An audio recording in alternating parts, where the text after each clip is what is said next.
காலில் ஒரு முள்ளு தச்சா கண்ணு கலங்குது, கண்ணில் ஒரு தூசு பட்டா கைதான் ஓடுது. சேவல் அன்று கோடு கிழிச்சு வேலி போட்டது, வேலி தாண்டி கோழி போக வேளை வந்தது.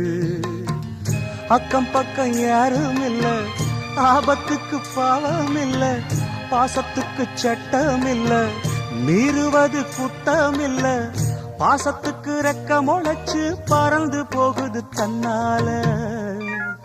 சம்சாரம் அது மின்சாரம், சம்சாரம் அது மின்சாரம்.